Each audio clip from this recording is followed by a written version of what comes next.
Oi, gente, tudo bem com vocês? Seja muito bem-vindo a mais um episódio do nosso Catedral Cast. E hoje eu tô aqui com duas pessoas elegantes, sábias, cheias da graça e da unção, que são os nossos pastores. Meu amigo e host do podcast. Você é host também, não adianta querer fugir, não. Não me bota nesse lugar, não. Depois que vem mais de 5, já vira host. É consecutivo, né? Muito bem. Pode até pedir música. Pode. Cantar, não. Pedir, sim. Obrigada, pastor, por estar aqui com a gente, nos abençoando. Oi, Tati. Aí. Bênção tá aqui de novo, agora com um lindão do lado. Pedir mais ajuda, Será que né? a gente fica do lado de um lindão, a gente fica mais lindão? Fica Acho que a sim. influência, né, da atmosfera. Teve um dia aí, um dia do pastor metodista, que me arrumaram uma foto com ele. Eu vi. Tu viu? Eu vi. Eu fiz questão de publicar, de compartilhar, porque a gente fica mais bonito, né? Que nada, mano. Que nada. Pastorzão, né? que alegria ter você aqui com a gente. A gente Prazer sempre é aprende meu. muito com você. Não fica sumido assim, não? Prazer é meu. É uma alegria estar aqui com vocês e de alguma forma a gente poder cooperar, né? Coisa boa. E o tema desse podcast, a culpa é sua. Tudo bem. Assumo a culpa e transfiro para Jesus. Pronto, Jesus assumiu minhas culpas, meus pecados. Brincadeiras à parte, mas só que não, é verdade. Há um tempo atrás, eu vi que o pastor Hélio estava com um livro, né, sobre a mesa, num encontro que a gente estava, que falava sobre vencer a intimidação, quebrando as cadeias da intimidação. Isso. Do John Bevere. E aí, então, fui dar uma pesquisada no livro e comecei a ser liberta no processo de leitura do livro. Uhum. E Deus tem nos guiado. Quem acompanha sempre já tem ouvido isso, mas eu vou repetir porque tem sempre pessoas novas chegando no nosso canal, que é a direção que Deus tem nos dado para esse ano, como viver coisas incríveis em Deus, maravilhas em Deus. Baseado no texto de Josué, santifique-se, pois amanhã Deus fará maravilhas no meio do povo. Amém. Que maravilhas são essas que Deus quer que a gente viva como povo dele, como catedral, como agente de influência numa geração, na cidade. E aí eu fiquei pensando, a gente fala bastante, né, do aquilo que a gente viver santidade, a gente falou sobre humildade, nós falamos sobre os ensinos e parábolas de Jesus nos últimos encontros aqui na mesa. Se você não viu, vale a pena ir lá e acessar os nossos últimos episódios. Então eu fiquei pensando assim, o que nos impede de viver também, e o medo é um deles, né? A intimidação. Então eu queria ouvir de vocês um pouquinho aquilo que Deus falou com você no livro, embora você já tenha lido há um tempo, né, pastor? Mas nos abençoar aí, né, com isso, porque a gente não vai falar necessariamente do livro, Sim, mas daquilo que a Bíblia nos ensina acerca disso. Então, vou falar pouco. Eu falo que sempre que eu vou falar pouco, eu acabo falando muito, né? Mas queria trazer para a mesa, assim, o que é intimidação, primeiro, né? Legal. Intimidação. Intimidação para mim é um lugar de prisão. É um lugar para mim de prisão. Intimidação é um lugar de eu me sentir num canto, sabe? É como se eu estivesse ali num cantinho, onde eu tô sofrendo pressões, onde eu estou num lugar onde eu não consigo reagir, onde eu não consigo me expressar de maneira adequada, né? Intimidação é um lugar de medo, né? De medo, de aflição. Posso metaforicamente falar que é um lugar de escuridão, né? É um lugar onde eu não me sinto bem, em onde eu tento o tempo todo reagir, sair desta condição, mas eu sozinho não consigo. Eu preciso de ajuda para sair desse lugar de intimidação. Às vezes eu estou nesse lugar de intimidação por conta de uma palavra que eu recebi. Às vezes eu estou nesse lugar de intimidação por conta de um trauma que eu posso ter vivido. Às vezes eu estou nesse lugar de intimidação por conta de algumas carências minhas, por carência de amor, por carência de afeto. Às vezes eu estou nesse lugar por eu não saber quem eu sou e aquilo que eu posso em Cristo Jesus, aquilo que Ele conquistou por mim, um lugar diferente que eu possa estar, sabe? Então eu vejo intimidação dessa forma. E nós muitas vezes vamos parar nesse lugar de intimidação ou vivemos num ambiente de intimidação. Eu vivi muito tempo num ambiente de intimidação e eu digo para vocês aqui que eu ainda não sou totalmente liberto disso. A gente vai vivendo alguns processos, né? E nós vamos vencendo, avançando. E aí eu acho que são as situações da vida, as circunstâncias que a gente vai experimentando, que nos dá a condição de perceber se a gente já conseguiu avançar um pouco mais ou se nós ainda estamos nesse lugar de intimidação ou de vez em quando a gente volta para esse lugar de intimidação, sabe? Então, por muitas vezes, como pastor, né? Eu e o Gutão que somos pastor, você também é uma pastora, né? A necessidade de agir, a necessidade de intervir, a necessidade de falar, a necessidade de tomar uma decisão rápido e ela não vem, ela não acontece porque você está num lugar de intimidação, sabe? Uau. Que você não consegue sair daquilo. Você vai querer reagir àquela situação 3 dias, 4 dias depois, 5 dias depois, uma semana depois, um mês depois, e às vezes você não consegue. Você está intimidado. E aí tem uma coisa no livro, né, que a gente leu, que é logo no início, que o John Bevere fala, que isso aí eu me lembro, ficou guardado, né? Que Deus nos deu uma autoridade.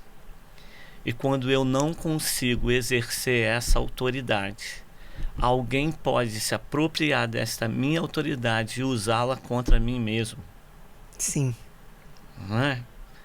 Ele colocou essa questão, sabe?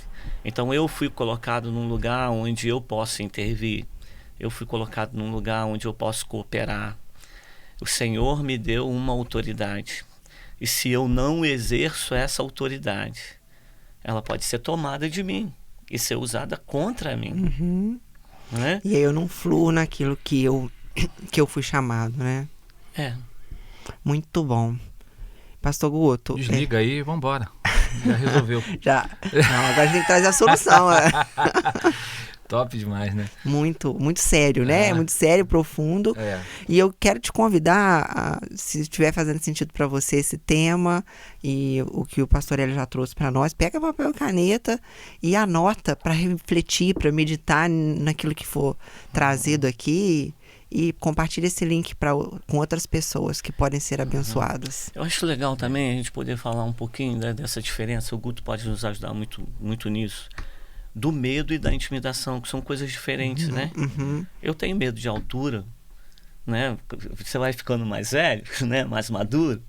Então, se você sobe num prédio muito alto, eu tenho dificuldade de chegar muito perto da janela ou da varanda para ficar olhando lá para baixo. Sabe? Causa um mal-estar, eu preciso me afastar. Existe um medo natural, a gente tem um medo, né? Depois de algumas situações de acidentes que alguns pastores viveram aqui na cidade, até mesmo para subir numa escadinha, a gente já começa a ficar meio preocupado com isso. Você tem medo, sabe? Com cuidado, não autopreservação, né? Mas essa questão da intimidação não é disso que a gente está falando, não é desse medo, né? Do medo da gente acelerar demais o carro, não é medo da gente entrar num lugar perigoso, não é desse medo que a gente está falando. Eu acho importante essa sinalização para quem está nos assistindo, nos ouvindo, que a gente não está falando de um sentimento que é comum, né? Então o medo, ele é um sentimento comum, ele é uma emoção primária, nós nascemos com ela, não tem como não ter medo. Não existe essa possibilidade, assim como não existe a possibilidade de não sentir tristeza. É uma emoção, é um sinal de alerta. Ela nos protege, ela nos preserva. Então eu acho que é importante sinalizar esses limites da nossa conversa. Nós temos de um lado o medo.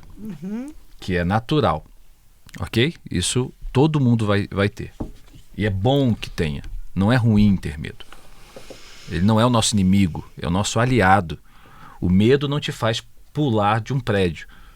O medo não te faz nem chegar perto da beirada. Se não tivesse essa sinalização de alerta, essa sensação, você ia embora. E aí a chance de cair era muito maior. Então, o medo não te faz, por exemplo, entrar andar lá no Rio de Janeiro, na linha vermelha, meia-noite, por exemplo, por livre e espontânea vontade. Pode ser que você tenha que fazer isso por alguma situação. Mas você está em alerta, você está em estado de alerta. O medo te faz isso. Do outro lado, oposto, nós temos o pânico. O transtorno de pânico, que é uma doença. É uma enfermidade da alma. Que também não tem nada a ver com o tema que nós estamos trabalhando aqui.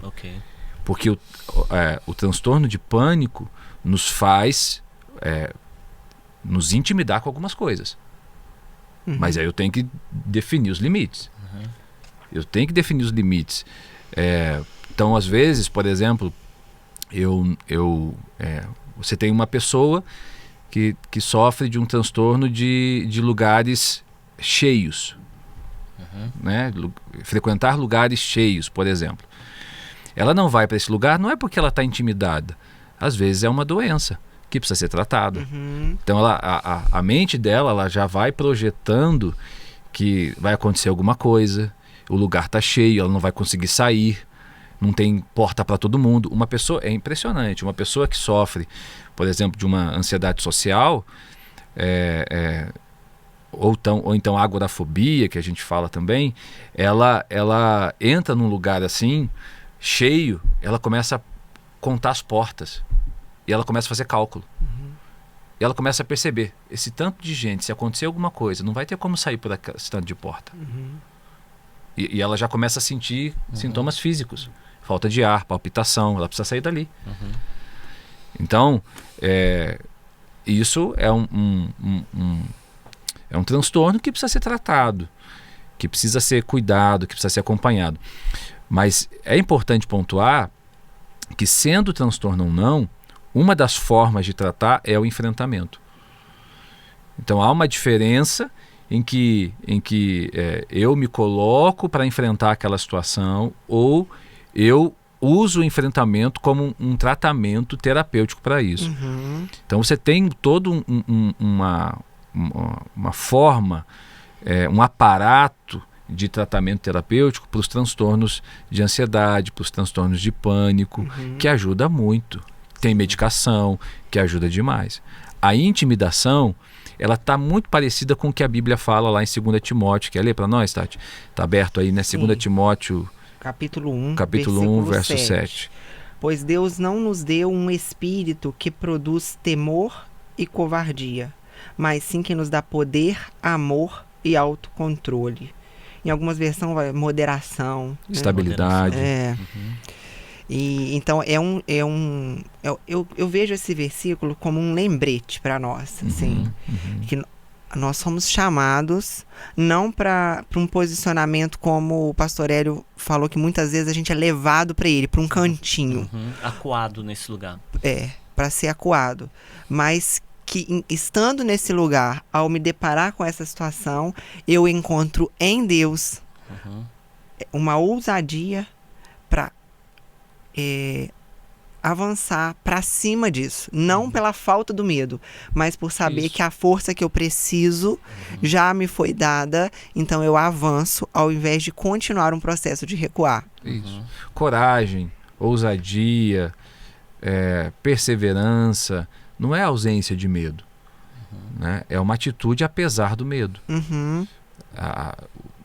Muitas vezes a gente vai ter que lidar com o medo, com a intimidação.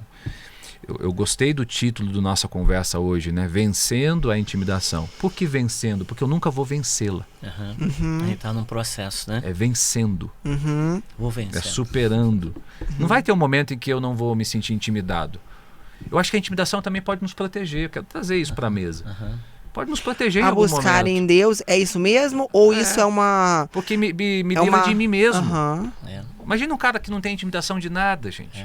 Ele não tem controle, ele não tem pode sinal se de tornar- alerta, ele acha o super-homem, ele vai com tudo. Eu sou o bom, eu sou Pode o ser cara. precipitado, né? Sim. Pode tomar atitude precipitada, É. pode tomar atitudes altivas, Exato. orgulhosas e pode... né? Ela, por um lado, ela pode nos paralisar num ponto, sabe? Uhum. Pode nos proteger por outro e pode nos paralisar. O exemplo de Josué. Josué estava intimidado quando ele assume o lugar de Moisés. Quem não estaria? Uhum.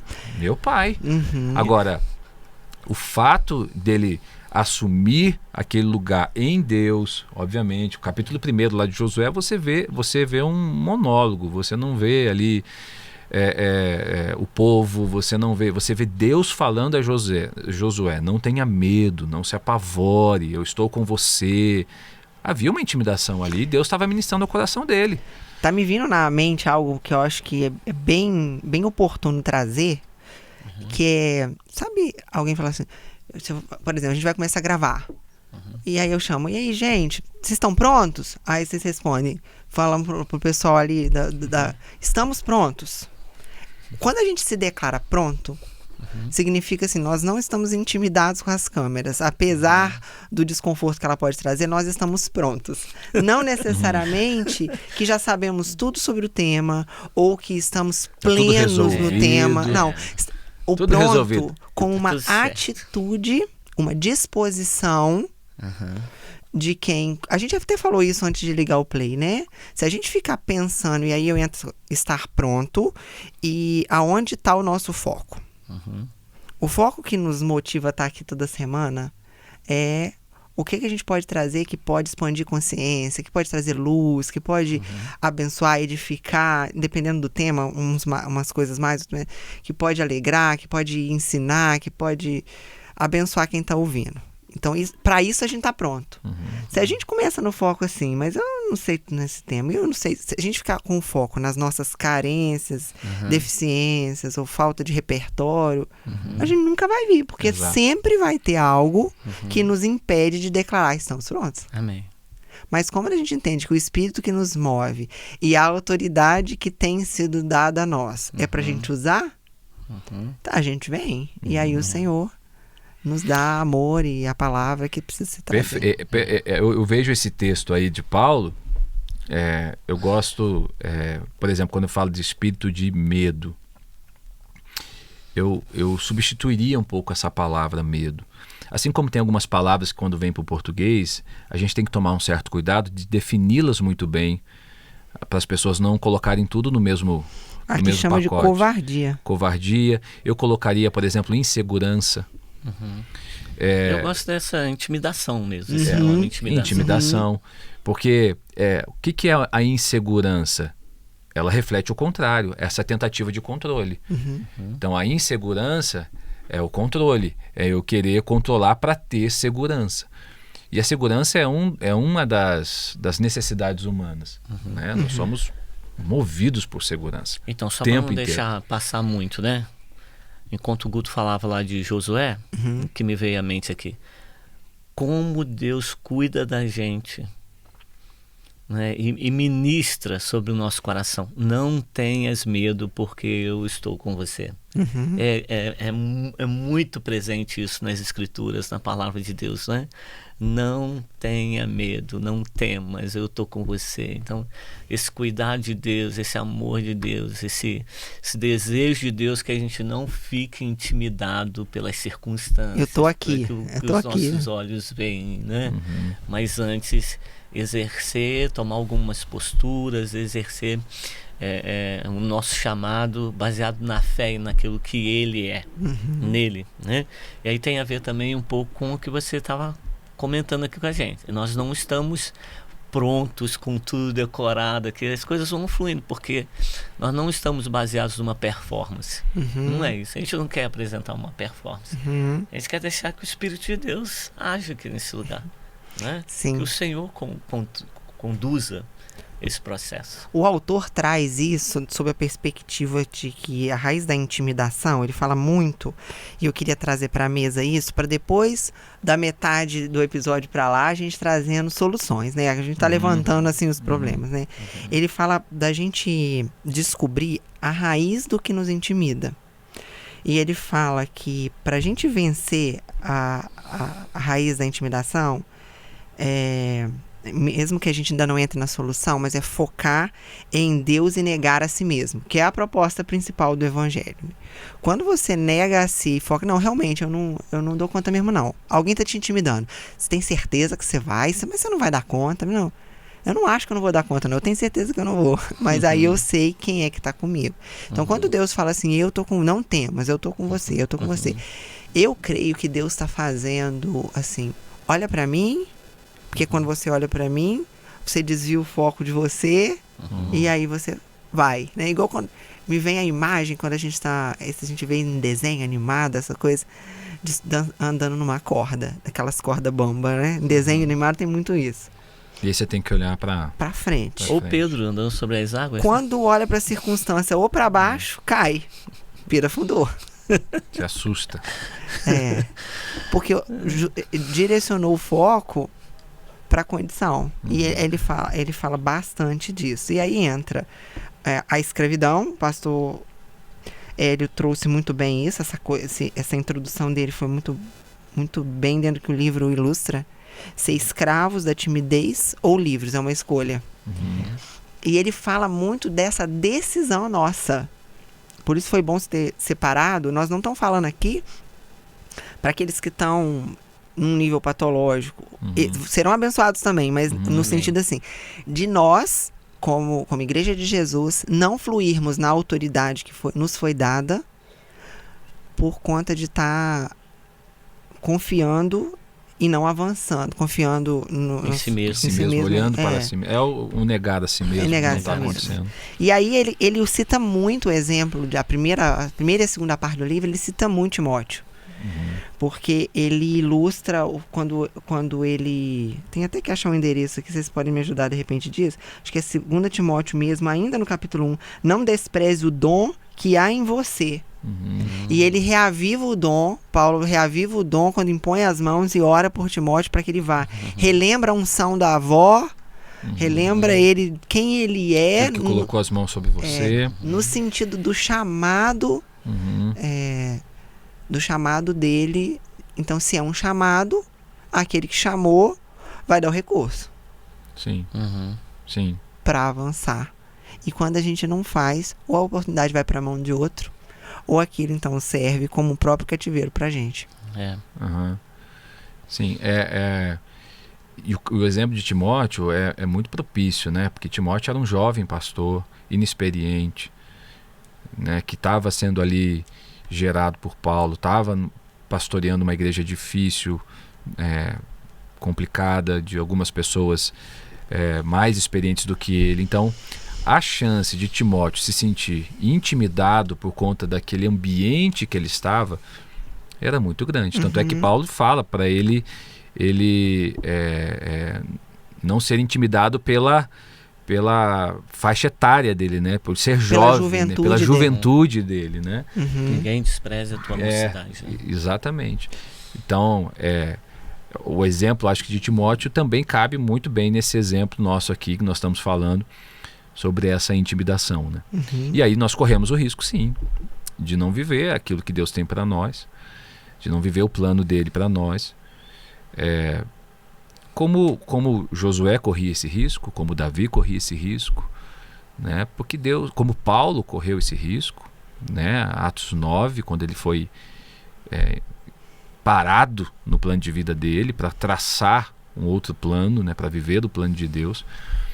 Deus nunca nos chama para uma caminhada prontinha, bonitinha, acabadinha. Ele nos chama para uma jornada e que ele não nos conta muita coisa. Então a intimidação pode sim me colocar distante daquilo que Deus quer desenhar sobre a minha vida. Né? Eu creio que o Senhor já colocou em nós essa configuração cerebral. Porque quando a gente declara que está pronto, vem uma força, já experimentou falar assim, não, tô pronta. Às vezes uma tarefa simples de casa, assim. E aí, vamos fazer um almoço? Então vamos. Então vamos. Quem que vai começar? Quem vai picar o quê? Eu tô pronta, tô aqui. Não parece que vem um ímpeto, assim, de avanço, de... Eu não posso nem falar nisso porque eu sou intimidada pelo fogão. Mas vem um... Você queria chamar a gente pra ir almoçar lá. Isso é desculpa, né, mano?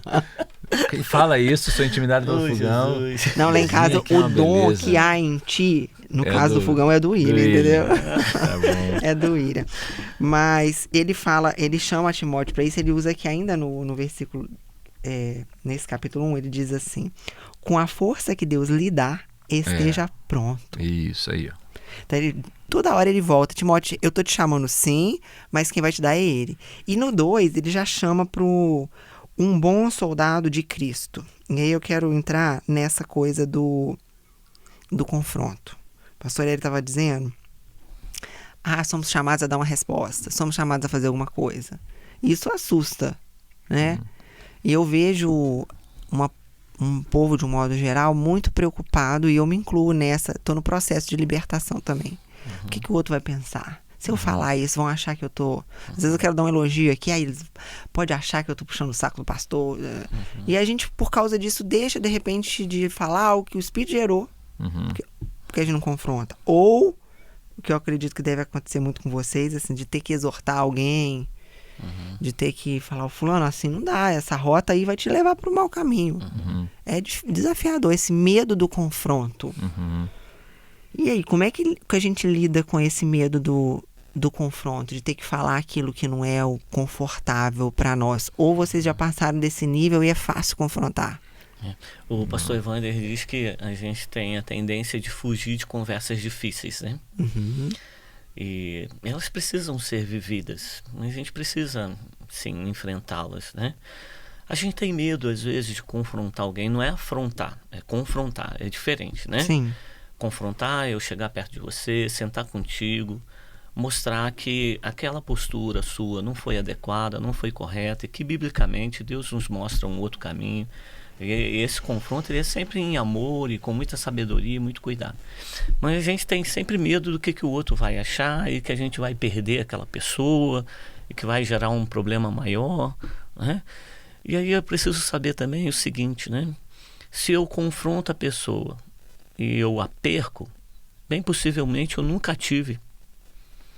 Eu nunca consegui me colocar no lugar de discipulador dessa pessoa, de pastor dela. Ela nunca teve o coração aberto para poder receber uma orientação, uma correção ou uma disciplina. Por isso que ela sai. Não tem a maturidade suficiente para poder ouvir, entender que se equivocou, reconhecer o erro, pedir perdão e continuar a caminhada. Então, se eu tenho medo de confrontá-la, de conversar, de entrar numa conversa difícil, com medo de perdê-la, né, eu tô sendo falho. E não tá amando, porque o perfeito amor lança fora o medo e vai. Se é filho precisa ser disciplinado, né? O filho que anda sem correção, na verdade, ele não é filho. Não é isso? E aí você tem, nesses momentos de confronto, nessas conversas difíceis, nesses bate-papos que são mais profundos, maduros, e aí você sabe quem está realmente alinhado com você, o lugar que você tem na vida daquela pessoa. Você começa a descobrir algumas coisas, que quem vai embora, foge, não é isso? É porque realmente você nunca teve. Nunca foi um discípulo teu. Essas conversas difíceis costumam doer até a barriga, né? É porque é difícil, né? E se você também perde muito tempo, assim, meu filho, Lucas, digamos, né? Digamos que ele não fosse, meu filho fosse um discípulo. Eu vi ele fazendo alguma coisa que não é adequada. Eu sou o pastor. Se eu percebi, se Deus me deu esse discernimento, eu preciso corrigi-lo. Se ele continuar no erro, eu estou sendo omisso, estou sendo ausente, não é? E se aí passa uma semana, não falo nada, passa 2 semanas, não falo nada, passa um mês inteiro porque eu tenho medo, porque eu estou intimidado de conversar com ele, perde-se o efeito. Quando eu vou conversar com ele 1 mês depois, já perdeu o efeito, já não vai ser da mesma... O que essa conversa poderia gerar de resultados na vida dele, de mudanças e transformação, quando ela acontece rápido, é uma coisa. Quando eu me tardio, né? Quando eu demoro para poder conversar com a pessoa, já não tem mais tanto efeito assim, que já É a não se tem omissão uma dos lembrança. filhos de Eli, por exemplo, né? É. Tava claro e nítido ali. É sempre desafiador isso, né? O nosso papel como pastores é um papel que, ao mesmo tempo, nós confrontamos e, ao mesmo tempo, a gente tem que lidar com a ideia de que as pessoas são livres. São livres para aceitar o confronto ou não. São livres para tomar suas próprias decisões. Eu não decido por ninguém, eu não controlo ninguém, né? Eu confronto em amor, entendendo, e por isso precisa ser em amor, que a minha palavra não é a última palavra, não é a única palavra. Eu não sou o sábio de todas as coisas, por isso precisa ser em amor. Por isso precisa ser E humildade, né? No mesmo nível. No mesmo nível. No mesmo nível. Não pode, porque senão vira opressão. Por isso que é interessante. Julgamento. Poder e amor. Poder sem amor é opressão. Ela oprime. Ela, sabe? Então, não é a minha visão, é a visão bíblica. Mas aí é ser honesto com a visão bíblica, sabe? Então, essa atitude do confronto, ela é uma atitude difícil, não é fácil. Para ninguém, para quem ouve, para quem recebe e para quem faz também, né? A Bíblia nos exorta a fazer. Sabe que eu acho que essa palavra, essa conversa aqui está trazendo até clareza. Porque muitas vezes a pessoa não confronta porque não sabe que está com medo de confrontar. E só um papo dele fala, não é isso, se eu fizer isso, vou resolver. E aí já vem uma paz e uma coragem, porque às vezes a pessoa não sabe que está intimidada porque não quer uma conversa difícil, ou um confronto, né? E só de entender isso, já traz uma alegria, porque você já vê o fim da história, porque sabe que se eu fizer isso, agora é com o Senhor, né? Eu me lembro de uma conversa aqui, nossa, até depois de um podcast desse, a gente foi bater um papo, e o pastor Hélio me fez algumas perguntas.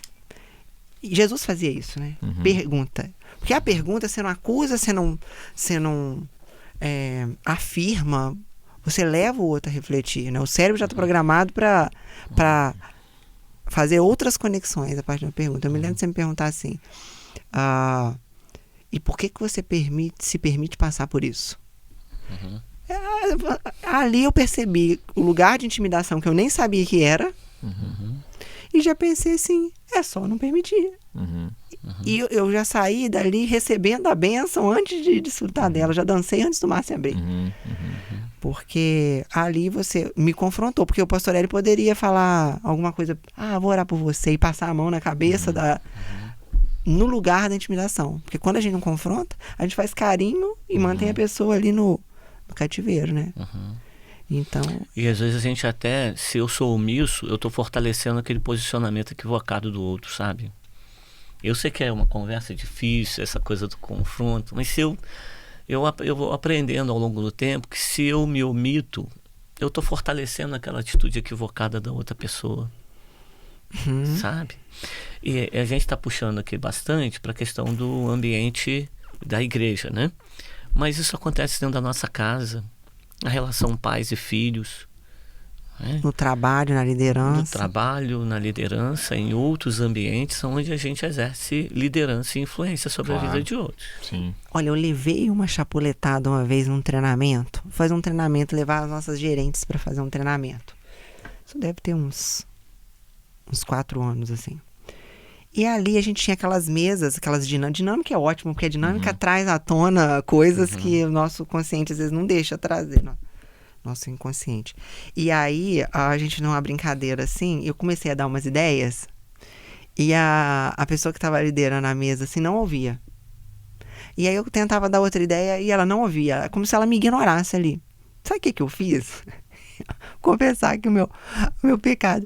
Eu deixei pra lá, fui fazer outra coisa. Saí da mesa e fui conversar sobre outra coisa. Abandonei o grupo. Quando veio e aí o grupo perdeu. Na hora que veio a reflexão sobre a dinâmica,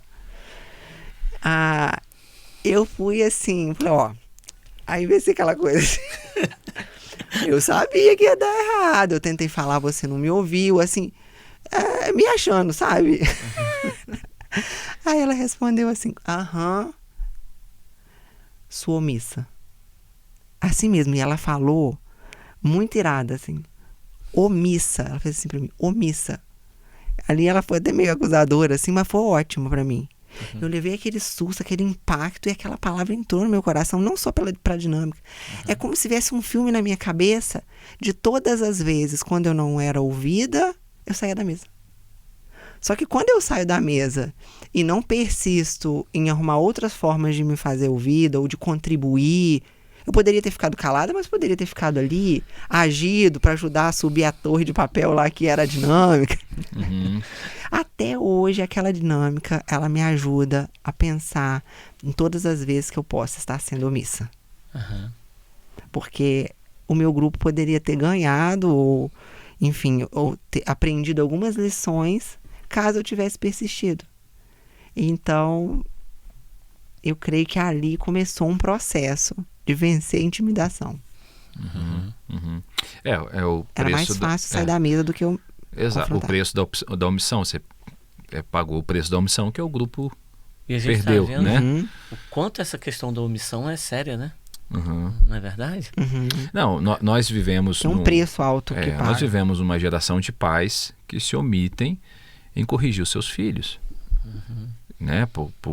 Às vezes por medo, às vezes porque entendem que trazendo tudo que os filhos querem, eles vão ser bons cidadãos, vão ser bons filhos, né? Às vezes dão tudo o que eles precisam. Então, isso é um risco que, assim, não só está dentro do ambiente igreja, né? Mas dentro do ambiente social. É uma questão social de hoje em dia. Nós fomos corrigidos, né? Você foi corrigido, eu também e tal. E o mundo de hoje diz que muitas vezes você não pode nem falar não para uma criança. Não, pode não, né? É só assim, porque a criança tem direito de se expressar, sabe? Então, ela não sabe lidar com frustração, vira um adulto. Pois é a omissão, é a intimidação de como eu posso... Não vou falar muito duro com meu filho, não vou agir dessa forma, porque senão ele vai escapar das minhas mãos, sabe? Então, isso é mais sério do que a gente imagina, né? Sim. Nesse desenrolar, a gente ficou mais um dia aí em treinamento. No dia seguinte, essa moça veio me pedir perdão e me dar um abraço. Eu falei para ela assim, não tem que pedir perdão, não, me dá um abraço aqui. Obrigada por ter trazido luz e me confrontado. Ela não teve medo de me confrontar. Foi omissa, saiu da mesa, não ajudou o grupo. Se você sabia, então, por que você não perseverou em arrumar formas de me fazer ouvir e tal? Enfim, e foi muito interessante. E eu me lembro aqui na Bíblia que em Mateus 11 vai dizer que o reino de Deus é tomado por força. Então, exige de nós essa... resposta, né? Essa postura, esse posicionamento, essa perseverança. E tira esse evangelho romântico, né? Que às vezes a gente romantiza a coisa. Né? E se Elias, foi Elias, né? Que era o valentão todo, cheio de poder, e depois ele tem medo de um confronto, tem medo de uma ameaça e vai para a caverna. Eu creio que ali ele também tirou o foco de Deus e voltou para ele. Uma coisa que acontece, né, na nossa cabeça, diante da intimidação, eu diminuo e aquilo que precisa ser confrontado cresce, se torna enorme. Né? Às vezes pessoas comuns, a gente vai ter medo de confrontá-las por alguma coisa, elas crescem, se tornam enormes. Né? Posturas que a gente precisa tomar diante de algumas situações, essas situações ficam enormes e a gente se vê lá tão pequenininho, né? Tão frágil. É por isso que é importante você estar aberto, por exemplo, a um processo terapêutico, porque às vezes isso tem a ver com o ambiente que eu cresci, a forma que eu fui criado. Isso não é só fruto de pecado. É importante dizer isso, gente. Você que está nos ouvindo, você que está nos assistindo, é importante sinalizar. Às vezes é só um posicionamento que precisa ser ajustado, né? Porque o ambiente em que nós fomos criados, por exemplo, Nos influencia. Não nos determina, A gente vê em criança. mas nos influencia. Em criança, quantas vezes, eu me lembro de quando pequena, ver crianças. Eu fui maior do que muita criança, de estatura, de postura, de porte, embora eu fosse magrinha, mas eu era alta. E Compridona. compridona. E às vezes uma pessoa pequenininha, ela me ameaçava e eu saía correndo, É. eu chorava, me puxava meu É cabelo. muito engraçado isso, né? Eu cresci com meu primo Fernando, um amigão. Hoje a gente está meio distante, ele está morando no Nordeste. E eu era o mais baixinho. Meu apelido de adolescente era Gutinho, né? Gutinho pra lá, Gutinho pra cá. E ele um pouco mais gordinho, tal, maior. Mas eu me lembro de eu liderando o processo sempre. Sempre liderando ali as brincadeiras, sabe? Sempre num processo de liderança, né? E eu era o pequenininho. O Davi. O pequenininho. Não chega a ser Davi, né? Nem tanto, né? Mas assim, em relação a ele, entendeu?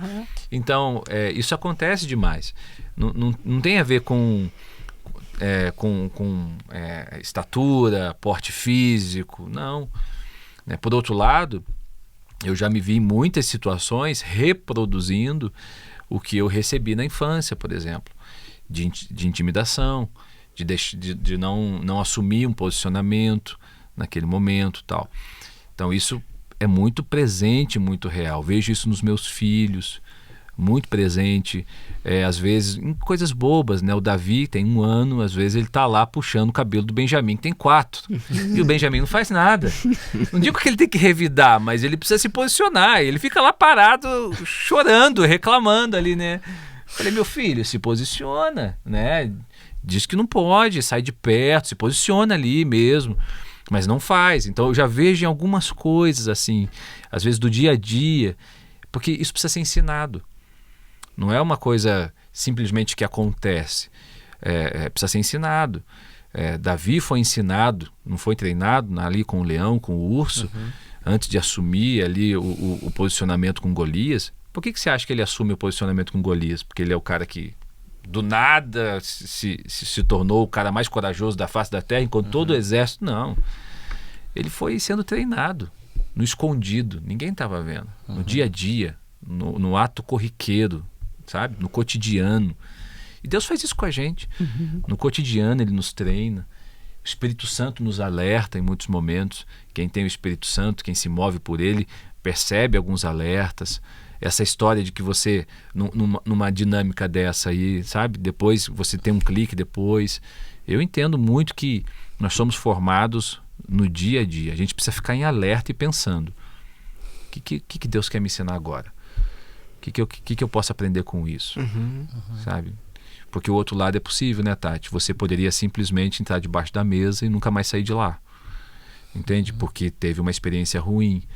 De que alguém embora para casa, né? De alguém falou, exato, de que alguém falou para você que você estava sendo omissa naquele momento e que de certa forma é fruto de uma realidade, né?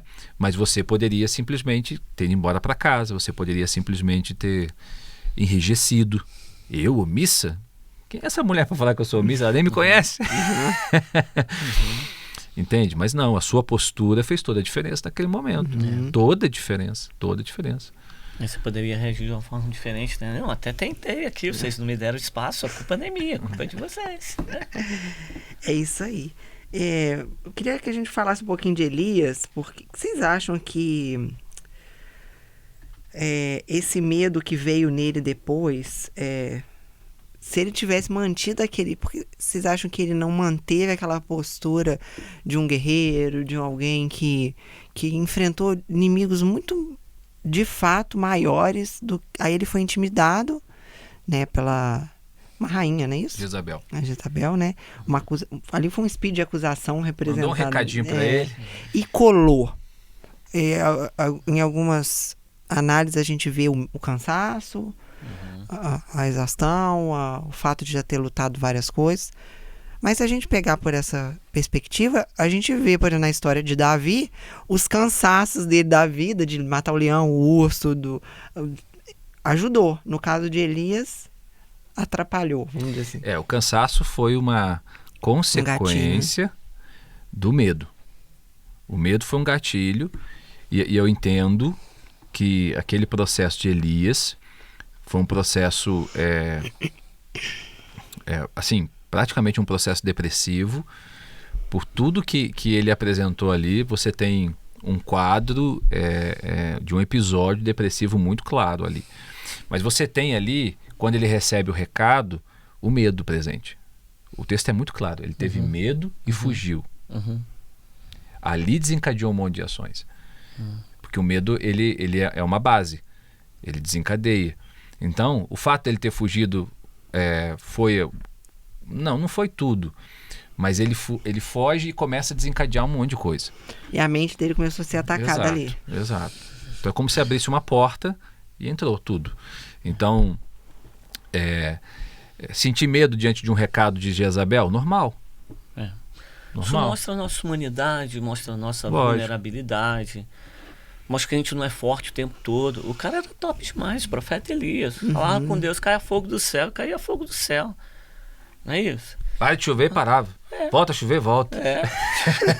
E de repente a Jezabel... Mostra o quanto a gente é frágil. Né? Que a gente pode viver isso. Posso viver isso a partir de hoje. Não é verdade? Posso viver situações assim. Não, e graças a Deus por ele, porque quantas vezes eu falei, tá tudo bem, vai passar. Entrei na caverna, mas vou sair, eu vou ser alimentado. Porque talvez se não tivesse Elias, teria sido mais difícil os nossos processos de caverna, né? Tem essa ilustração para dizer. E mostra também o quanto a gente precisa também se proteger, né? Guardar o nosso coração, ter amigos, ter um espaço de terapia, não é verdade? A gente entender nossos limites, né? Eu perceber que eu não sou a resposta para tudo, que eu não vou dar conta de tudo. Não pegar fardo que nasceu, né? Sim. Sou humano. Sou humano. O autor vai trazer para nós a busca da revelação para o que o intimida, para a gente não ficar colocando paliativos em vez de resolver o problema central. Ele traz até a ilustração de quando a gente tem uma goteira em casa. E aí, em vez de você resolver o telhado, você chega o móvel pro lugar. Eu já morei em casa com goteira lá em São João. A gente tinha uma goteira no meio da cama, a gente botava um balde. Começava a chover, a gente botava um balde. E aí dormia e o balde estava no pé da cama. Então, assim, não tá resolvendo. O balde não tá deixando a cama molhar, mas não resolve o problema. Então, muitas vezes, diante do medo da intimidação, a gente faz um chazinho de camomila, ou a gente toma uma medicação, nada contra isso. A gente não está entrando nessa seara, né? Mas se a gente busca em Deus, enquanto faz qualquer paliativo, a revelação do que intimida, você resolve o que intimida. Às vezes um confronto, às vezes Deus usa alguém para te mostrar, é isso, faz aquilo, aguarda naquilo, vai passar. E então, ao invés de colocar o balde, conserta o buraco do telhado. A nossa tendência vai ser sempre manter o balde, né? Manter o balde e esquecer ele lá. Porque resolve. Não molha mais a cama, né? Mas não resolve, né? É mais fácil, é mais rápido, mais barato. E o brasileiro, né, gente? Eu tava no treinamento de marketing semana passada. É porque o nosso podcast aqui não dá pra gente colocar imagens, mas a gente chorou de rir das soluções que o brasileiro bota, sabe? Chama a NASA. Assim, agora a NASA vem. Tem uns memes, né? Porque tem solução para tudo. Assim, tem uma Havaiana pendurado no carro para colocar o celular no porta GPS e assim vai, né? E vai criando, então, essa atmosfera de buscar paliativos que não resolvam o problema. E a grande solução que ele traz para nós é andar numa autoridade quando a gente, em vez de ser guiado pela confusão que a intimidação traz, é passar a ser guiado pelo Espírito Santo. Né? Em alguns momentos, ele vai dizer assim, não, sou eu mesmo, fica quietinho aí, que eu tô permitindo que esse medo venha para que você não vá nesse determinado lugar, porque eu quero te dar um livramento.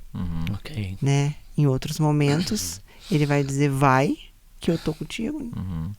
Nessa história. Então, eu acho que sempre nossa vida precisa nós precisamos parar e avaliar para onde nós estamos apontando, que voz nós estamos ouvindo. Porque a Bíblia, ela é teocêntrica, ela é cristocêntrica, ela não é humanista. Então, pode pegar qualquer texto da palavra, qualquer texto, você não vai encontrar humanismo ali. Você vai encontrar teocentrismo, Deus no centro, Cristo no centro. Salmo 56, verso 3. Mesmo quando eu estiver com medo, vírgula, confiarei em ti. Não tem, mesmo quando estiver com medo, vírgula, eu vou conseguir. Mesmo quando eu estiver com medo, vírgula, eu acredito que é possível. Mesmo quando eu estiver com medo, vírgula, eu sou o cara. Não tem. Não existe um versículo em que exalte o valor das forças humanas em detrimento dos desafios que ele enfrenta. Tudo aponta para Jesus, tudo aponta para Deus. O caso de Josué, não tenha medo, ponto. Eu estarei com você. Ou seja, não tenha medo, não é porque você é bom, porque você é forte, porque você é o cara, porque você consegue, porque você é isso, porque você é aquilo, você pode mais do que você imagina. Não tenha medo, ponto. Eu estarei com você.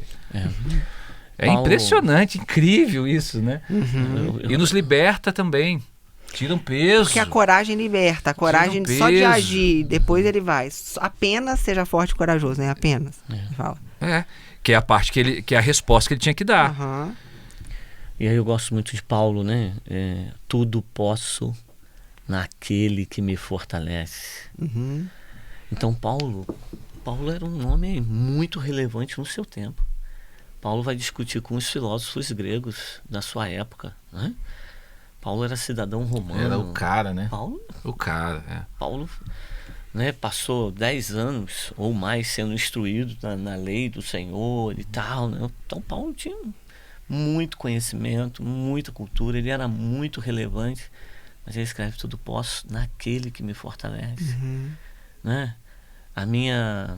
O meu ministério, tem um momento que ele fala, acho que é em Coríntios, o meu ministério na vida de vocês não consiste em palavras persuasivas de sabedoria humana, mas em demonstrações de espírito e de poder. Né? Quer dizer, apesar de ele ter toda essa bagagem, não é que ele vai jogar tudo fora, ainda que ele fale em um momento, né, considero tudo como perda. Não é que ele vai jogar tudo fora, mas ele não confia nessas coisas, ele confia no Senhor e no poder do Senhor. Eu creio que ele está dizendo assim, não é cognitivo, é poder, é sobrenatural. Como Deus usa o que é cognitivo. Não tem a ver só com a razão, é como Deus usa a razão. Eu vejo que nesse papo aqui está nos conduzindo a pensar sobre tudo ele, mas tem um mínimo nosso, que é a decisão de se agarrar a isso e fazer alguma coisa em resposta à fé. Porque ele diz o seguinte, o autor diz assim: se você identifica este medo em sua vida, então esta mensagem está sendo compartilhada para lhe dar coragem e libertação. Então não basta só a gente ouvir isso tudo e ficar sentado esperando, precisa de uma iniciativa nossa em resposta a palavra. Ele diz assim: Deus quer ver você livre para fazer e ser aquilo que ele lhe pedir, não importa o que seja. Quando você está intimidado, não existe alegria. Sem alegria, não existe força. E onde há medo, não há paz. Caramba, olha quanta coisa, né? Sequência de situações que vão acontecendo. Porque a primeira coisa que faz é roubar a nossa alegria, né? Aí a nossa energia baixa e a gente tem a tendência a ir para a caverna. Agora é importante dizer para o pessoal aí que nos acompanha que é um processo, né? Não é uma coisa assim do dia para a noite. É um processo,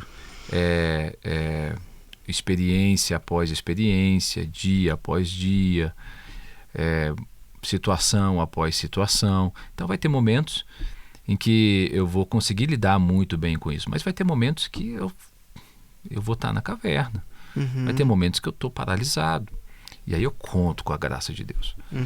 Conto com o cuidado de Deus. Conto com a revelação. Deus manda alguém, sabe? Alguma coisa acontece. O próprio Espírito testifica no nosso espírito. eu recebo uma palavra. Então, eu acho que esse entendimento de que é um processo, sabe? De que não é de uma hora para outra, de que Deus usa qualquer situação, em qualquer circunstância, Ele não perde nada, nada é perdido. Mesmo o momento que eu fico na caverna, Deus usa essa situação. Você não foi agora, mas deixa eu te dizer uma coisa aqui. Tá. Sabe? Por exemplo, quando Elias está na caverna, ele está esperando um furacão, né? Está esperando um barulho, vem lá um ventinho suave para ensiná-lo. Você ficou na caverna, Elias? Não era para ficar, mas beleza, deixa eu te ensinar aqui uma coisa. Sabe? Então, Deus não perde nada. Deus arruma a bagunça. Né? Deus transforma. Acho que é o T.D. Jakes que tem essa frase que eu gosto muito. Deus transforma qualquer bagunça numa mensagem. Então, Ele não perde a bagunça. Porque às vezes a gente vai bagunçar o que Deus está fazendo.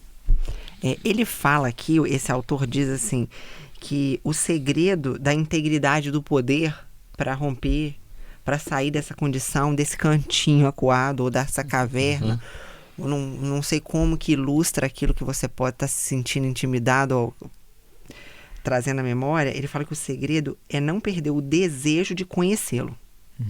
Porque quando a gente tem o desejo de conhecê-lo, o processo vai contribuindo para nossa maturidade espiritual.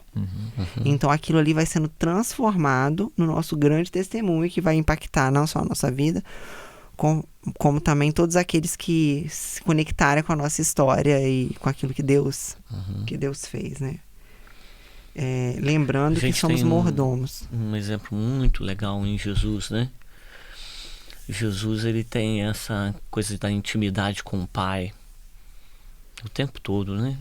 Jesus buscava o Pai, buscava a direção do Pai, buscava a direção do Espírito. E no Getsemane ele vai viver um tempo de muita angústia e aflição. O pastor Guto pregou recentemente sobre a passagem de Jesus ali pelo Getsemane. E ele fala, né? Senhor, se possível for, passa de mim este cálice. Eu não quero viver isso. Mas não seja feita a minha vontade, mas a tua. Só que chega uma hora que ele levanta. Assim, é chegada a hora. E o Filho do Homem será entregue nas mãos dos pecadores. Vamos daqui. Ele vai em direção à turba. Ele vai em direção a Judas. Ele vai em direção aos soldados do templo.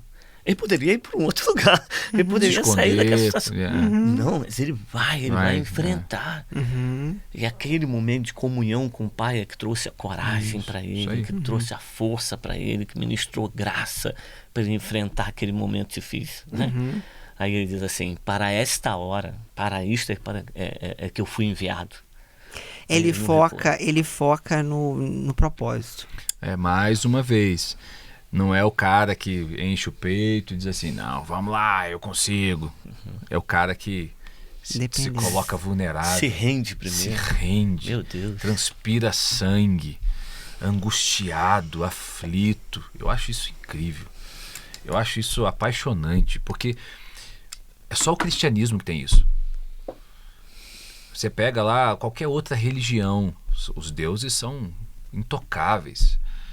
A mitologia grega é até bonita de ler. Meu Deus do céu, você olha os deuses assim, né? Meu pai, né? Assiste lá o filme Os Vingadores. Meu pai, os caras são, né? Vou dizer que eu gostei do final ali que os Vingadores perderam ali. Porque mostrou um pouco vulnerabilidade. Fiquei um pouco frustrado naquele momento, mas mostrou a vulnerabilidade dos caras. Então, o nosso Jesus ali no Getsemane nos dá um padrão, né? Nos dá um padrão, sabe? Fantástico. Um padrão. Ele levanta e vai na força do Senhor que ele recebeu ali, né?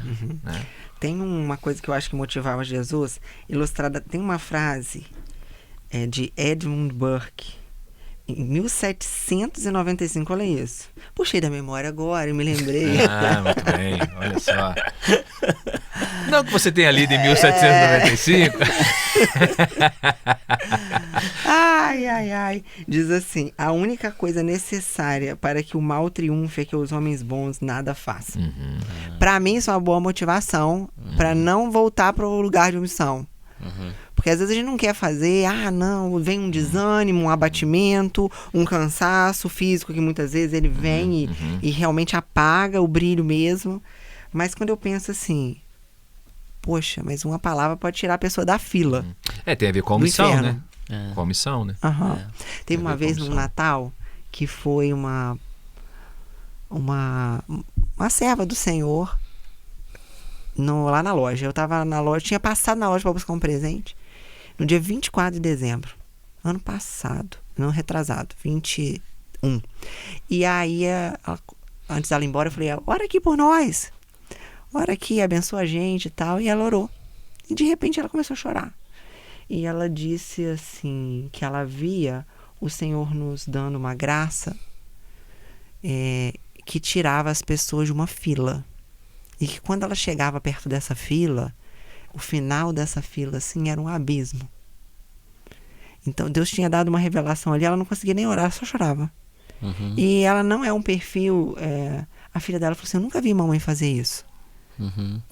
Ela não era uma profeta que sai entregando, que sai alarmando visão. De 5 minutos. Eu nunca vi a mamãe fazer isso. E ela falou assim, que ela via o Senhor nos usando para tirar as pessoas da fila que ia pro abismo. Aquilo ali mexeu comigo. Não foi uma palavra, pensei comigo assim, podia ter ido pro Natal sem essa, porque aquilo me trouxe desconforto, porque me chama para um confronto, assim. Se o Senhor nos escolheu para tirar pessoas da fila do inferno, isso não, a princípio não fala assim, uhul, não fala assim, meu Deus, que responsabilidade. Mas ao mesmo tempo a gente volta e fala, se ele tem essa unção, ele então vai nos dar estratégia, nos capacitar. Mas é isso, então todas as vezes que eu quero me calar, eu penso, opa, Deus de repente tem uma palavra que vai usar. Usou a mula, pode me usar para falar alguma coisa e tirar alguém dessa fila aí, né? E aí eu então me tira da intimidação.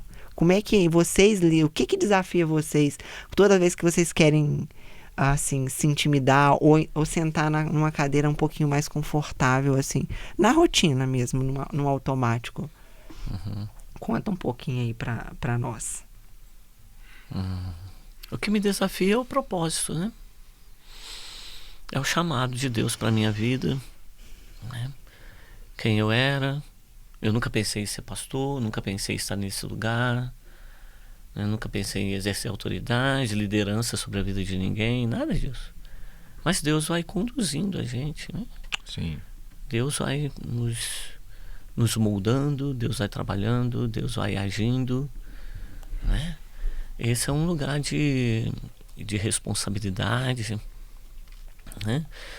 Ainda que eu sinto prazer em estar nesse lugar, eu não estou obrigado a estar nesse lugar, eu sinto alegria, eu sinto prazer, eu me sinto bem de estar neste lugar, mas também vem sobre mim o dever e a responsabilidade de cumprir com o meu propósito, cumprir com o meu chamado, né?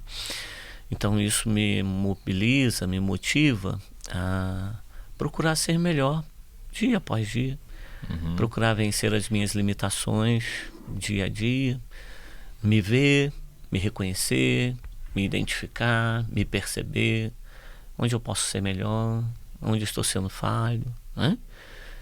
Ouvir pessoas que possam me dar um feedback para eu poder avançar, para eu poder crescer, sabe? Vencer essa condição de muitas vezes estar nesse lugar de intimidação, de omissão, de não viver o propósito de Deus, sabe? Então eu prefiro arriscar, eu posso errar, e se eu perceber que eu errei, eu posso voltar atrás, posso pedir perdão, posso me corrigir, não é isso? Mas não se omitiu, né? Mas eu preciso ir em frente, ainda que isso possa gerar dor, ainda que isso possa gerar sofrimento para mim ou para outra pessoa, mas eu preciso ir. Eu preciso fazer aquilo que eu fui chamado para fazer, sabe? Então isso é uma motivação para mim, isso me impulsiona. É o Espírito que...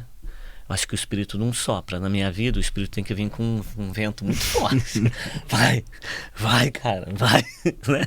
Porque eu tenho uma tendência mais de ficar estagnado. A tendência de estar mais estagnado, a tendência de estar mais parado, né? De estar mais tranquilo, de ir muito para esse lugar de conforto. Então, eu acho que no caso, se eu estivesse lá na caverna, no lugar de Elias, acho que a brisa suave não ia dar muito certo, não. Tinha que ser o vendaval mesmo, o sopro mesmo, para poder sair pai. Do lugar e ir para frente. Senão... Posso contar uma experiência? Deve. Que me veio à mente aqui nessa conversa. Eu tinha 17 anos quando fui para o seminário. Morava no interior de São Paulo, uma cidade de 30 mil habitantes. Pra você ter noção, não tinha nem sinal na rua, semáforo, né? Era tudo aquelas plaquinhas de pare, carroça para tudo quanto é lado, uma pracinha no meio. E Deus me chamou ao ministério, eu fui morar em Londrina, no Paraná. Cidade grande, né? Cidade grande, morei lá 2 anos.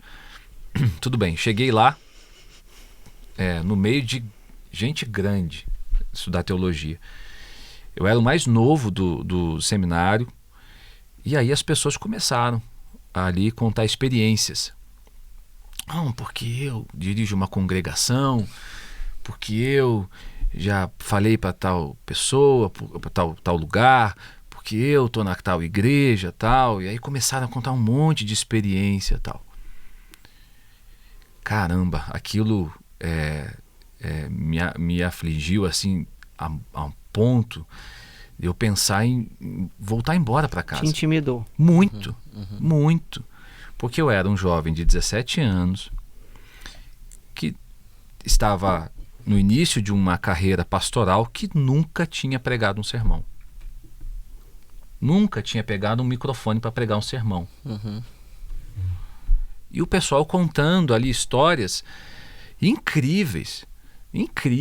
Tinha pessoas ali que já tinham falado para um público de tantas mil pessoas, né, igrejas maiores, tal, como seminaristas. E aquilo para mim foi assim uma bomba. Sabe quando você recebe uma bomba? E imediatamente eu pensei, o que eu estou fazendo aqui? Eu tenho que ir embora. Esse não é o meu lugar. Eu tinha que pelo menos ter pregado um sermão para estar aqui, né? Publicamente, né? Tinha pregado para as pessoas assim e tal, né? Mas publicamente, pelo menos um sermão eu tinha que ter produzido. Nunca nem produzi um sermão. Nunca nem uma pregação de, quiçá, 10 minutos. Tinha que ter pelo menos feito alguma coisa. Não ouvi nenhuma voz do Espírito Santo, não ouvi nenhum chamado de Deus. Deus não se apresentou para mim e disse assim, eis que te digo, fica aqui, acabou.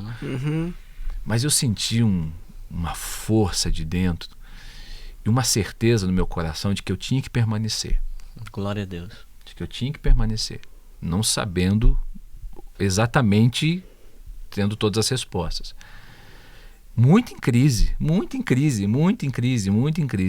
Mas algo me dizia que eu tinha que permanecer. Bem, permaneci. Obedeci, mas foi muito difícil. Foi muito desafiador. E 6 meses depois eu estava pregando, então, meu primeiro sermão. Falei, então, agora eu preciso pregar, né?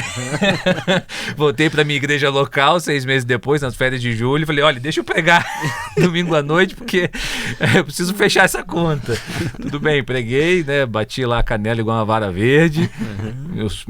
Meu primeiro sermão de incríveis 10 minutos. Aleluia. Né? Aleluia. 1 Coríntios capítulo 12. Lembro até hoje. Lembro.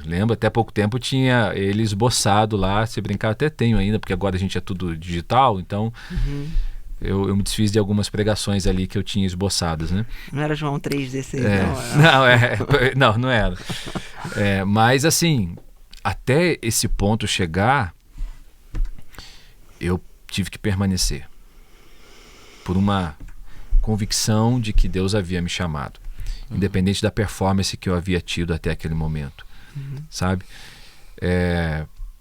Então, essa questão da intimidação, eu quero voltar um pouco àquele tema, ela pode sim, em alguns momentos, nos tirar daquilo que Deus planejou para nós. Deus não vai desistir, vai continuar apresentando outros caminhos, mas talvez aquele momento eu ia perder muito daquilo que Deus estava reservando para mim naquele momento viver. Talvez eu estou aqui hoje por conta daquela decisão, sem entender nada, mas daquela decisão de simplesmente permanecer ali. Não voltar para a casa dos meus pais naquele momento. Sozinho, numa cidade grande, longe deles, mas aquela decisão de permanecer, sem entender muito bem, talvez é resultado de eu estar aqui hoje, por exemplo, conversando com vocês. Talvez se eu tivesse voltado, retrocedido, vamos dizer assim, ou tomado outro rumo, outras coisas... A história seria diferente, né? Aconteceriam. Legal, interessante. Essa sua fala, se me permite assim, expandir, porque às vezes você está escutando e fala assim, mas é um chamado pastoral. Mas, na verdade, esse chamado, Deus não está nessa caixa que a gente bota. Não, de forma nenhuma. O deles foi um chamado pastoral. O seu pode ser pastorear de uma outra maneira, né? Num chamado Tantas de coisas, um dom, né? de uma habilidade, né? O dom, quando a Bíblia fala do dom, fala dos carismas, né? As habilidades específicas. E o reino é composto a multiforme graça de Deus, se apresentando no nosso chamado, na vida, passa pela área que Deus te levantou, específica. Às vezes não nem tem cara de coisa espiritual, né? E Deus usa. Tudo é espiritual. Tudo. Assim, a cara que eu digo é porque às vezes a gente tem que estar no domingo, ou é para abençoar alguém com aquilo que eu acho que é uma benção. Mas eu vejo lá, o Senhor fala muito com a gente lá na empresa, porque... a gente faz roupa. E se a gente for espiritualizar demais, a roupa traça, leva, ainda usa a palavra de Jesus. Né? mas a gente vê como que uma empresa abençoa vidas, é fonte de emprego, gira a economia. A gente leva o reino por meio das mensagens das coleções. Isso aí. Filosofando ali nos temas, no modo de trazer cada campanha. Mensagem, né, Tati? É uma mensagem disfarçada, Isso. porque ela não é uma mensagem disfarçada no sentido de não ser religiosa. E assim, tem toda uma forma de falar, de se expressar, mas é espiritual porque Jesus está ali inspirando. O Espírito Santo está conduzindo alguém que compra essa marca, compra essa roupa. Eu tenho certeza que a oração de vocês é Espírito Santo, que alguém que vista essa roupa, seja tocada, sabe? Reconheça a sua identidade, a sua autoestima, o seu valor, porque a forma como a gente se veste tem um efeito no nosso cérebro sobre percepção de valor. Sim. Então, quando a gente evangeliza um mendigo, a primeira coisa que ele faz é tomar um banho e trocar uma roupa. Sim. Colocar uma roupa mais apresentável, né? Então, eu quero com essa fala contribuir, se eu puder contribuir de alguma maneira aí para você, é no seu chamado, aonde você tiver. Nessa nossa conversa aí que eu estava dizendo, nesse dia que eu fui exortada aí pelo pastor Hélio em amor, talvez ele nem se lembre disso, mas eu me lembro dele falar, na oração, o Espírito conduzi-lo no sentido assim, por que você não está menosprezando o chamado e o cajado que eu coloquei na sua mão naquele lugar? Enquanto ele orava ali, eu fui constrangida pelo Espírito. É como se eu achasse ser espiritual quando eu estou no podcast, quando eu estou dando uma célula, ou quando eu estou fazendo um trabalho com mulheres lá no templo. Enquanto o Senhor falou, você está menosprezando um chamado que eu te dei e um cajado que eu coloquei na sua mão. O que isso tem a ver? É intimidada. Eu estava intimidada por uma crença equivocada da minha parte, que aquele dom de liderança, de empreendedorismo, de moda, fosse pequeno. Porque eu estava espiritualizando demais, né? Então, de alguma maneira, essa fala aí possa te abençoar aí. Lembra disso, pastor? Eu não lembro. Lembro. Parte, né? Do que a gente conversou, do que eu orei, né? Parte. Lembro, sim. Foi um tempo bom, um tempo de revelação, né? E que bom que, de alguma forma, Deus está manifestando a sua graça, fazendo você sair desse lugar de intimidação, né? Esse lugar de intimidação é causador, esse lugar de intimidação traz sofrimento pra gente, né? Esse lugar de intimidação não é um lugar que Deus deseja que a gente esteja. Por isso que no texto de Timóteo, né, o Senhor fala, né, não dei a vocês esse espírito de temor, de covardia, de medo, de intimidação, mas de poder, de amor. equilíbrio, em algumas traduções fala essa coisa do equilíbrio, né? Moderar. Há tempo para todas as coisas, eu acho que é um pouco disso, né? Há um propósito, há uma maneira. E aí a gente sai da paralisia. O autor fala um negócio aqui, vamos apimentar um pouco aqui, que ele fala que uma pessoa intimidada honra aquilo que teme mais do que a Deus. Pesado, né? Mas já que a gente está liberto para confrontar, traduzindo, ele está dizendo, né, que quando eu deixo de fazer algo porque eu tô com medo do que falaram, do que não vou dar conta, eu tô dando mais valor àquela realidade que eu criei do que aquilo que Deus falou. Dorme com esse barulho aí. Deixa o Espírito trazer luz aí, né? E reconhecer. Como reconhecer, gente? Como vocês acham que a gente pode reconhecer esse lugar de cativeiro e então permanecer num lugar de autoridade? Eu acho que o Espírito Santo, ele revela. Acho que uma das coisas é isso, né? O Espírito Santo revela. Eu acho que uma outra questão é eu estar aberto justamente para um processo de confronto, de conversa. Muitas vezes eu, por mim mesmo, não percebo, mas quem está do lado percebe. Né? Então, esse processo de conversa, de aconselhamento, de mentoria, de ouvir o célula, outro. Né? A célula faz muito isso, né? A célula é fantástico, porque é um ambiente em que a gente ouve, né? Um ambiente em que a gente ouve, e às vezes ali uma palavra, uma pergunta, está sentado do lado, orando junto, às vezes a oração do outro, o cara nem sabe que ele está orando nesse sentido, né? Ele está usando palavras ali, nem sabe, e tá vindo. São todos mecanismos que nos ajudam a identificar algumas coisas, né? Que precisam ser trabalhadas. Tem uma coisa interessante que ele conta no livro, né? Logo no início, que estou lembrando aqui de uma experiência de que ele foi pregar numa determinada igreja, e quando ele chega lá para pregar, ele tem uma revelação de Deus de que havia comportamentos inadequados, pecados no ministério de louvor, e que o Espírito toma e ele se volta para os ministros de louvor e confronta os ministros de louvor, e os ministros de louvor estão com o coração fechado e não aceitam aquilo. E vão embora. Né? E vão embora, e se rebelam e tal. Né? Mas ele deveria ter ido mais além disso, não apenas de ter falado, né, que havia pecado no ministério de louvor, mas ele deveria ter uma outra postura de ter realmente chamado esse ministério de louvor e o pastor da igreja, que ele era um pastor convidado para pregar, para então confrontar esse ministério de louvor e ajustar as coisas. E isso não acontece. E aí ele percebe que o Espírito, o agir do Espírito naquele momento, naquele culto específico é limitado. Ele esperava grandes milagres, grandes manifestações de Deus, mas ele estava intimidado.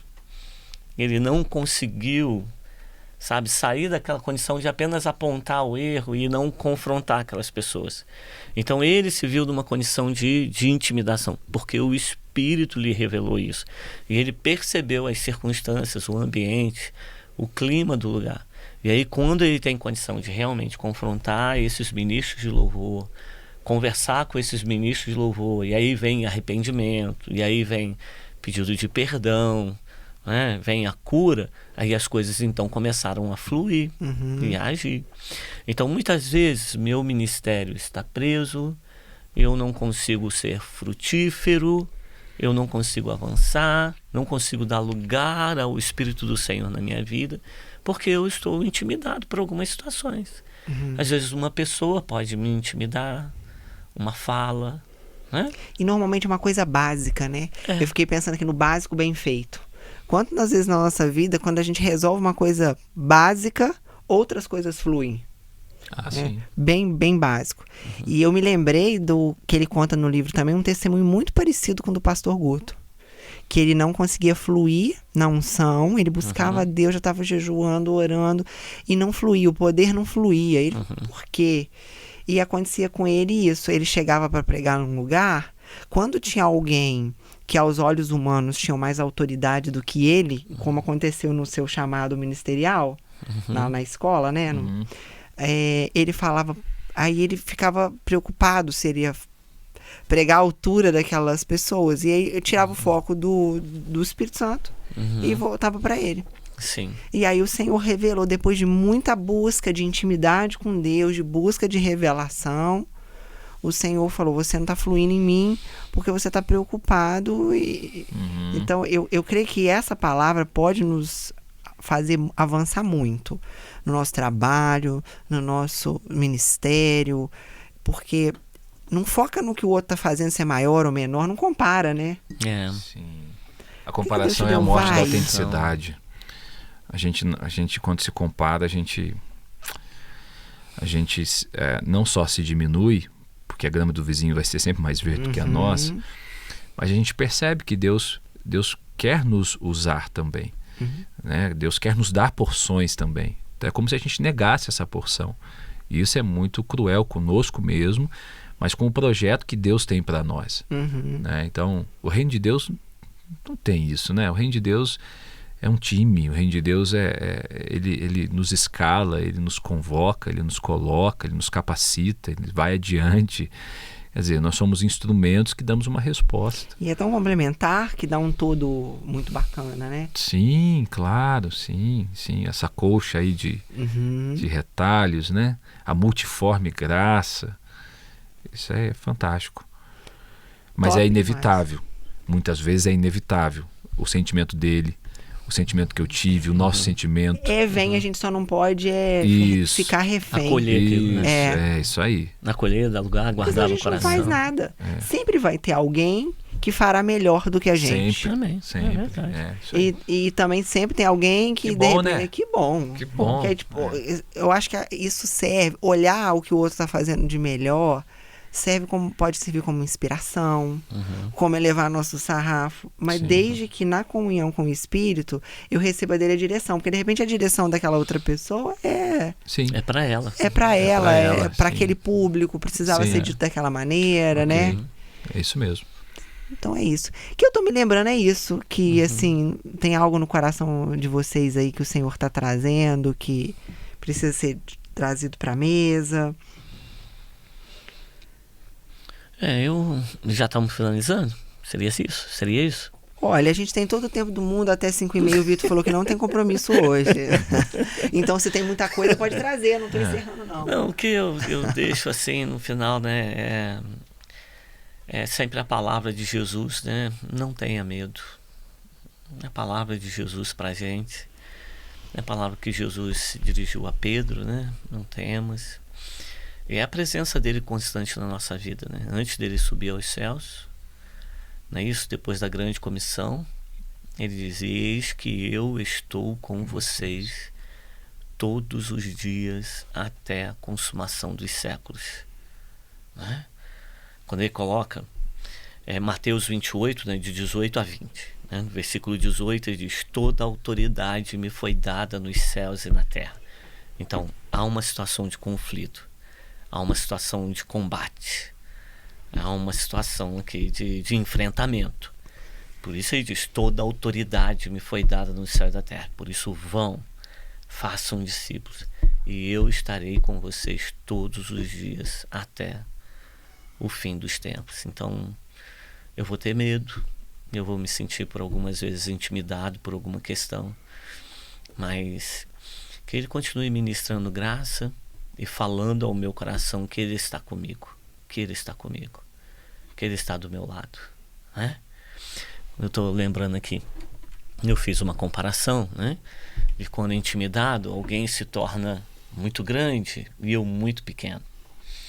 Eu me lembro que nos meus tempos de infância, de zoação, né, de molecagem, né, então eu me lembro que uma vez, por conta de uma pipa, né?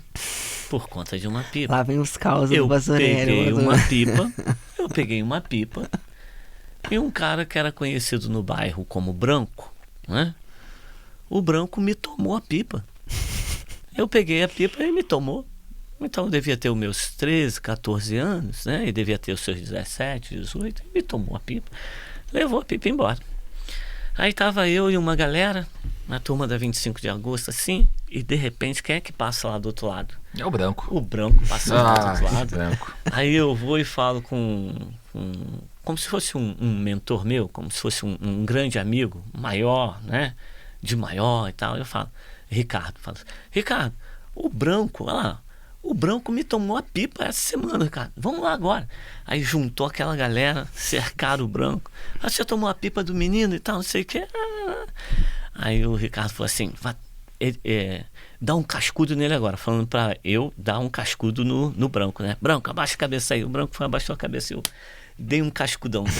Então, por que isso me veio à lembrança? Porque eu tenho a concepção de que quando eu estou intimidado, Jesus, que é o Todo-Poderoso, o mais valente, Deus de amor e graça, vai se colocar ao meu lado. Eu posso me ver muito pequenininho, mas ele é muito maior do que o meu problema, muito maior do que a minha limitação, muito maior do que a minha dificuldade. E se eu colocar os olhos nele, eu vou conseguir enfrentar os meus medos, os meus temores, as circunstâncias difíceis, aquilo que me coloca acuado lá num cantinho, e me livrar disso, para poder fluir no poder de Deus, no agir de Deus, né? Lembrar de história de infância edifica a gente demais, Não né? é? Cada coisa doida, né? Quando você estava contando a história aí, eu me lembrei de um álbum que está até tocando no carro quando eu vou levar a Rebeca na escola. Que meu Deus é um Deus grandão. Tem até uma música, meu Deus é um Deus grandão. É. Que coisa boa.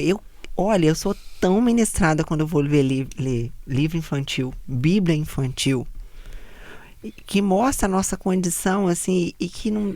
O evangelho é tão simples. As histórias são tão simples. E assim, se você está se achando improvável, bem-vindo ao time. Quase todos, se não todos os personagens bíblicos têm história de ser improváveis, né? E aí quando a gente olha com esse olhar de criança, com essa simplicidade das histórias infantis, tem verdades muito profundas. Nosso Deus é um Deus grandão. Grandão. Me ajuda a sair desse lugar, né? É isso aí. Porque tem coisas tremendas esperando a gente do outro lado, longe desse lugar de intimidação, né? Tem um empreendedor escondido dentro de você, tem um pastor escondido dentro de você, tem um líder escondido dentro de você, tem um excelente pai, tem um excelente filho. Na verdade, está aí escondido, está intimidado. Na verdade, uma pessoa que pode cooperar muito com a igreja, com a vida, com a sociedade, que pode avançar muito, mas está intimidado. Coisa boa. Olha, quando ele fica reflexivo assim, costuma sair umas coisas bem poderosas. Eu lembrei de um texto para a gente encerrando aqui, né? Mas temos 2 Coríntios 4, 7 e 8. Mas temos esse tesouro em vasos de barro. Aí o vaso de barro aí, né? O tesouro em vasos de barro. Para mostrar que o poder que a tudo excede provém de Deus e não de nós. Aí vem o 8. De todos os lados somos pressionados, mas não desanimados. Ficamos perplexos, mas não desesperados. Somos perseguidos. Aí essa história do branco aí. Somos perseguidos, mas não abandonados. Abatidos, mas não destruídos. A intimidação, ela vem de dentro. Ela vem de dentro. De fora. Então, Paulo, ele diz, somos pressionados de fora, mas não desanimados de dentro. Perplexos com tudo que está acontecendo, mas não desesperados. Sentimento de desesperança de dentro. Somos perseguidos, mas não nos sentimos sozinhos, não nos sentimos abandonados. Somos abatidos, flechas que nos são enviadas, mas não destruídos. Então, essa noção de que Ele está conosco é que nos torna forte. Sabe? Pode vir de fora uma situação mas eu preciso me lembrar que Ele está comigo. Ele está comigo. Então, o meu interior é renovado, é fortalecido. E eu sou levantado para viver o que Ele tem para mim naquele momento, né? Top demais isso, hein? Aleluia. De escrever um livro sobre isso, hein? De dentro, de fora, de dentro, de fora. Dentro e fora. Muito bom. De dentro para fora, vem, Muito bom. vem queimar em mim. Quando a gente começou a conversar, eu anotei uma... E se eu tenho isso no meu computador? E se... Só que lá, quando eu colhei no meu computador, era um e se no sentido de provocar a criatividade. Sim. E se eu fizer isso? E se a campanha caminhar para esse lado? Dentro desse contexto de intimidação, o e se, normalmente, ele é usado contra nós. E se a montanha cair? E se a violência chegar? E se, né? E aí eu queria te desafiar a usar o e se. Bota aí num despertador do seu celular, um post-it na sua geladeira, dentro do congelador, quando você for pegar alguma coisa. E se? Só que usa o e se, assim. E se der certo? Porque às vezes a gente não vai, porque assim, e se eu for e acontecer isso? Mas e se eu for e for vitoriosa? E se? Só que a boa notícia é que essa última forma de usar o e se é com ele. Então, se ele tá comigo, né? E assim, para ilustrar isso, e não ficar só numa fala minha, eu me lembro de Davi. Davi chegou lá pequenininho, chegando lá da cidade pequena para grande, igual... No campo de batalha. E ele fala entregador de Uma Uber Eats. marmita na mão. Uber Eats, né? Ele era Uber É. Eats. E ele fala, como assim? Ele tava um e se? E se eu pegar o que ele já tinha de experiência, e normalmente Deus usa assim, ele não pede para você para dar um salto triplo carpado, ele vai pegar o que você já usou, já Tá te fez. preparando. Já, sem você saber que estava sendo. Isso aí. E se eu pegar no rio aquela pedrinha, né, jogar na testa dele, e ele vai. Então eu imagino que ele só ficou com o segundo e se. Ele não ficou pensando, e se o gigante me matar? E se? Porque isso já eram fatos. Se Deus não é com ele, com certeza seria morto. Ele não, mas... E aí ele vai, em nome do Senhor dos Exércitos. E ele não aceita, porque aquilo ali é uma cena de intimidação ilustrada, né? Claro. Palavras, a circunstâncias. fala do Mas não só o gigante. Se você vai ao texto, você percebe que o irmão mais velho dele... Também. Invalidou ele, O né? que você está fazendo aqui e com que você deixou aquelas poucas ovelhas do pai? Olha só. O desprezo, né? Pra todo lado, né? Aquelas ovelhas ali. Porque o pastor na época era o desconsiderado, o pastor de ovelhas. O irmão fazia parte do exército. Olha o desnivelamento aí. Pastor de ovelhas, que cuidava das poucas ovelhas do papai, e o cara que está no cara exército. que está no exército. Então começa em casa, né? Ali no caso de Davi, né? Então ele é intimidado pelo irmão, ele é intimidado pelo gigante, ele Por é ele intimidado mesmo, certamente. Eu imagino ali um lapso de segundos ali, falei, até o Saul, o que né? eu estou fazendo aqui mesmo? A cena, o tamanho do gigante, o timbre da voz dele, A armadura não cabia. a frequência do ambiente, assim, quem gosta de física quântica, essa coisa, a frequência do ambiente. Intimidação, Tava todo mundo com medo ali, né? Agora, se eu ganho, eu vou ter a filha do rei. Se eu ganho, vou ter um prêmio. Minha casa vai ser liberada de imposto. de imposto. Então... E ele reviu. Eu creio que ele buscou força também em todos esses recursos. Se a gente for esmiuçar o texto, ele falou, como é que é a recompensa mesmo? O que vai ganhar? Vai valer a pena? Deixa eu ver se vai valer a pena. Né? É que ganha mesmo. Porque eu acho importante quando a gente fala de intimidação, dependendo do que for, peraí, vai valer a pena? Não vai. Isso tem a ver com o meu propósito? Isso tem a ver com o que Deus quer me usar ali na frente? Então eu vou. A recompensa nos impulsiona.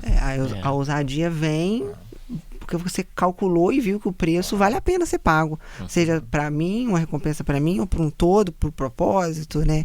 Então essa cena de Davi para mim é bem emblemática, assim, ilustrativa pra gente ir. Ir pelo nome daquele que nos convoca, nos chama, né? Então, e se? E se eu for? Vou ganhar isso, vou ganhar aquilo. Então, use o e se, só que ressignifica esse e se der certo? E se a vitória vier? E ele está comigo, né? E ele está conosco. Que eu que eu quero deixar é que o Senhor sempre nos conduz triunfantemente. São palavras Amém. de Paulo, né? Amém. E Salmo já traz, o Salmo 90 também fala sobre que ele nos conduz em êxito. Então essas palavras têm me ajudado aqui. A gente quando senta aqui para falar, não é porque a gente já venceu tudo, mas está no processo, igual a gente falou, né? E a intimidação é algo que eu não sabia se isso ia virar um podcast ou um gabinete pastoral, porque enquanto eu fui lendo o livro para trazer para nós aqui nesse papo, o Senhor foi trazendo luz. Falei, então isso é intimidação, então isso, rapaz, olha isso. E quando a gente dá nome, às vezes a vitória já é vencida ali. Espero que você dê nome para várias circunstâncias aí na sua casa, no seu dia a dia aí, que você nem sabia que era intimidação e pegue aí essa palavra e bate o pé na porta e vai para cima desse gigante, corta a cabeça dele. Derruba ele, né? Derruba ele. Queria pedir pastor Hélio para orar por nós. Amém.